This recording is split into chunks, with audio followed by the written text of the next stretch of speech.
Olá, aqui é a Brenda, eu sou monitora de Fundamentos de Desenho Técnico 1 no ano de 2020.1. Eu estou fazendo esse vídeo para orientar os alunos que ainda estejam com alguma dúvida ou alguma dificuldade em relação à centralização das vistas ortogonais na folha com relação à margem, né? Primeiro de tudo, para você conseguir centralizar bem o seu desenho e fazer suas vistas da maneira mais correta possível, o ideal é que você consiga fazer tudo de forma alinhada. Uma dica que eu dou para você conseguir fazer as vistas e a centralização, a margem, tudo da forma mais alinhada possível, sem o auxílio de uma régua T ou de uma régua transversal, né? É com esse método aqui que eu fiz. Eu coloquei uma folha, no caso eu estou usando uma folha 4, mas serve para folha 3 também. Só que no caso de uma folha 3 você teria que ter uma régua maior. Por exemplo, a minha régua é de 50 centímetros, ela serve para uma folha 3. Uma régua normalmente que se vende nessas lojas assim de 30 centímetros, ela não serviria para uma folha 3, né? Pelo menos não para uma folha 3 inteira. Mas o que eu faço é, eu colo com fita crepe a folha na base, que eu vou usar para desenhar, né? E depois eu colo uma régua rente à base da folha, bem rente mesmo, com fita crepe nas pontas, para que eu possa colocar os esquadros em relação à régua. E aí eu possa usá-los para fazer a margem, para fazer a legenda, para fazer as vistas. Assim tudo fica o mais alinhado possível e o menos torto, né, possível também. Porque fazer desenho técnico sem uma base firme, para você poder firmar o seu desenho e tudo mais, é complicado, porque acaba ficando tudo meio torto, meio bagunçado. E fica muito ruim na hora de você fazer uma vista frontal com relação a uma vista superior com relação a uma vista frontal, por exemplo. Quando as vistas estão todas alinhadas, você pode puxar as linhas direto da vista frontal para a vista superior, né? Mas quando as vistas não estão adequadamente alinhadas, fica difícil fazer isso, né? Para começar com a centralização das vistas na folha, a gente tem que começar medindo a distância da margem até a legenda, né? Isso vai depender muito da escala que você vai fazer o seu desenho. No meu caso, eu vou fazer a prancha 24 de notas de aula, né? Mas por eu estar fazendo uma folha 4, eu vou fazer com uma escala de 1 para 1,25. Como o exercício está na unidade de centímetro, eu vou usar a escala 1 para 125 do escalímetro, que é basicamente a mesma coisa, porque a unidade está em centímetro. Então, eu vou usar a escala 125 para medir a distância da margem até a legenda, né? E aí eu vou anotar tudo isso em uma folha para poder fazer a conta depois. Aí aqui, ó, a distância vertical da margem ficou em 29,5, né? E a distância horizontal da margem ficou em 22,5, né? Peço perdão se balançar um pouco aqui a câmera, porque ela tá meio instável e às vezes eu bato a cabeça no tripé e aí balanço um pouco. E aí o que eu vou fazer? Eu já tenho a medida horizontal e a medida vertical. E aí eu faço um esboço de onde vai ficar as minhas medidas, né? Olha só.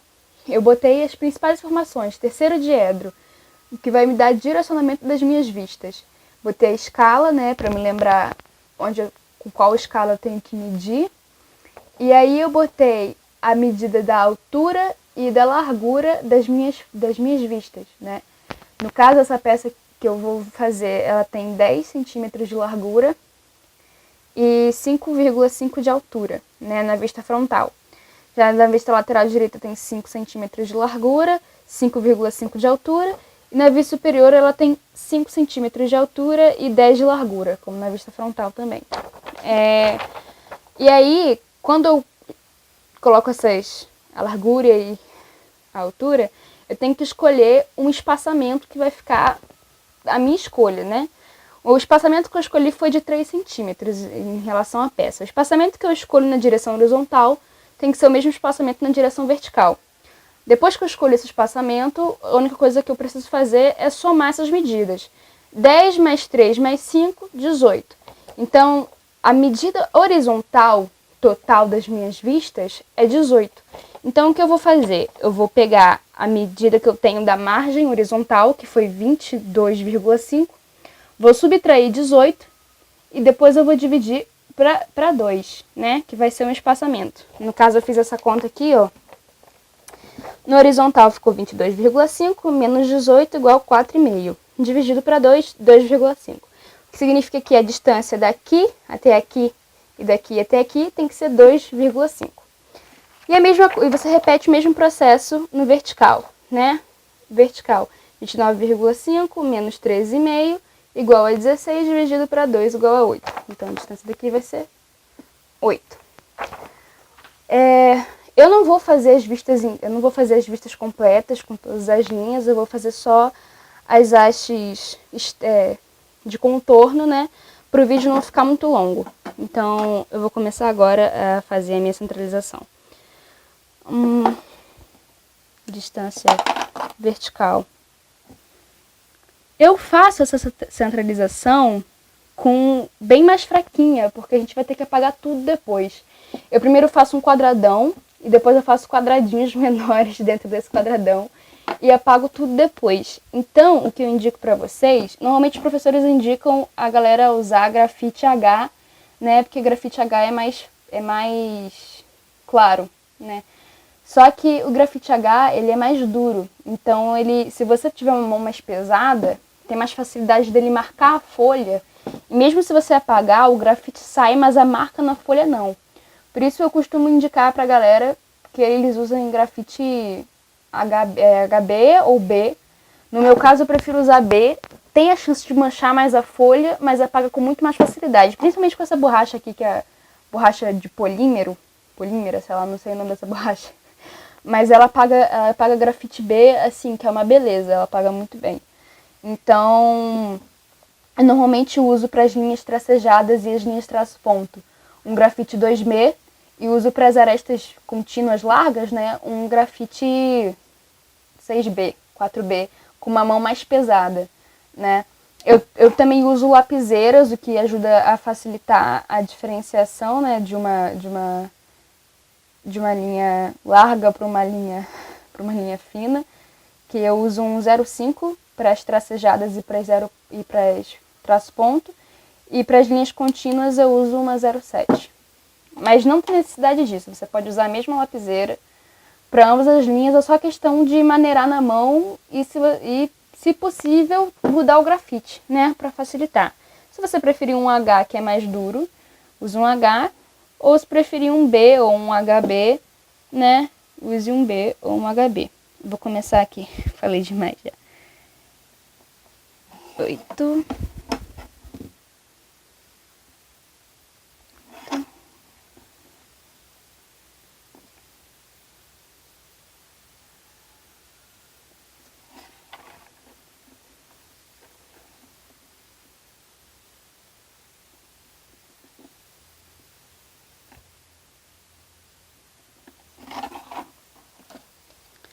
Agora eu faço o meu quadradão.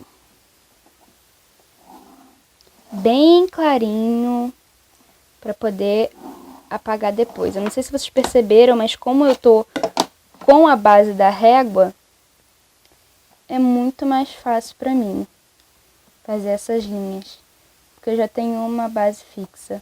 E aí elas ficam bem alinhadas com a margem e bem retinhas.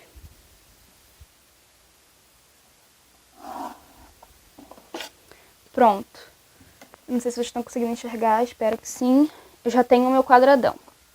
Então agora eu vou pegar as medidas do meu esboço. Eu fiz um esboço aqui com as principais medidas, eu não sei se vocês estão podendo ver. Eu só vou fazer esse rascunho aqui embaixo, né, para vocês entenderem mais ou menos como funciona a centralização. Então eu só peguei as medidas do rascunho mesmo, tá? Eu vou começar pela vista frontal. Distância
Pronto, galera.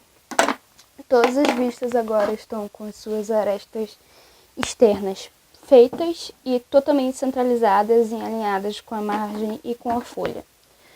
Eu espero que vocês possam ter entendido mais ou menos como seja feito e que vocês possam conseguir fazer a partir de agora por vocês mesmos os exercícios totalmente centralizados e alinhados. Eu espero que eu tenha sido útil. E é isso. Tenham um bom dia, pessoal.